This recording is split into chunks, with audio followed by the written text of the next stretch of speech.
हस्तिनापुर नगर पंचायत में चल रही पैरेलल सरकार। कौन है वो जो पद पर ना होने के बावजूद कर रहा मनमानी? राज्य मंत्री दिनेश खटीक के जीजा को क्यों मिली इतनी छूट? तैनाती बिजली विभाग में और काम नगर पंचायत के। मंत्री दिनेश खटीक का ये है नया परिवारवाद।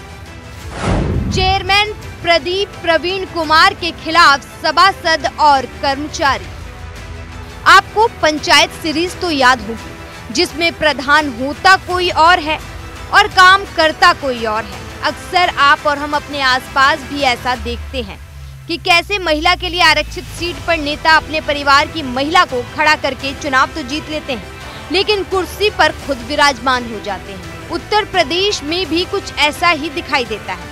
मेरठ जिले के हस्तिनापुर के नगर पंचायत का एक खत सोशल मीडिया पर वायरल है। वजह है परिवारवाद। हस्तिनापुर से विधायक और प्रदेश सरकार में जल शक्ति राज्य मंत्री दिनेश खटीक और उनका परिवार मौज काट रहा है। अब आप सोच रहे होंगे कि आखिरकार अब ऐसा क्या हो गया कि हस्तिनापुर में एक अलग ही पैरेलल सरकार चलाने वाले दिनेश खटीक के विवादों की आंच परिवार तक पहुंच गई है। तो आपको बता दें कि यहाँ भी पंचायत सीरीज वाला खेल देखने को मिला है। मंत्री की चेयरमैन बहन सुधा के पति विवादों में आ गए हैं। दरअसल विवाद की शुरुआत करीब 2 दिन पहले नगर पंचायत हस्तिनापुर में हुई। वहाँ पर मीटिंग थी। बताया जाता है कि उसी दौरान सुधा के पति, जो कि बिजली विभाग मेरठ में तैनात है, वहाँ पहुँच जाते हैं और हर मामले में हस्तक्षेप करने लगते हैं। सभासदों और कर्मचारियों को ये बात बिल्कुल पसंद नहीं आती है। ऐसे में सुधा के पति के साथ उनकी तू मैं हो गई।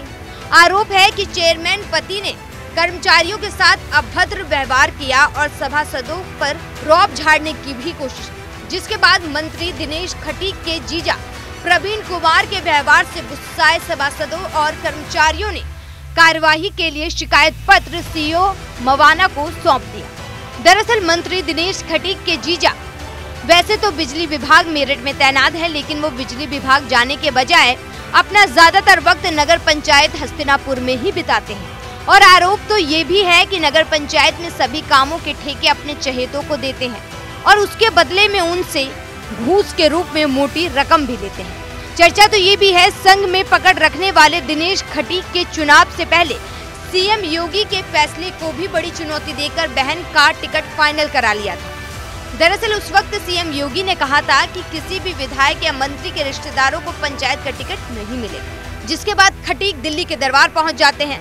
वहां अपनी बहन सुधा के टिकट को फाइनल करवा लेते हैं, जिसके बाद मेरठ में सियासी गलियारों में दिनेश खटीक की दिल्ली पकड़ को लेकर खूब चर्चाएं होती हैं। मतलब यहाँ पर प्रदेश सरकार की बात न मानकर खटीक ने दिल्ली से अप्रूवल लेकर बहन को टिकट दिलवा दी और उसके बाद होता है कि जीतती बहन है, लेकिन कुर्सी जीजा को मिलती है और अब जीजा का सम्मान मंत्री जी के लिए आफत बनती जा रही है। चेयरमैन पति प्रवीण कुमार के खिलाफ सभासद और कर्मचारियों ने सीईओ मवाना को कार्यवाही के लिए शिकायत पत्र दिया है। देखना होगा कि कोई कार्रवाई होती है या नहीं। Bureau report, news 1 India.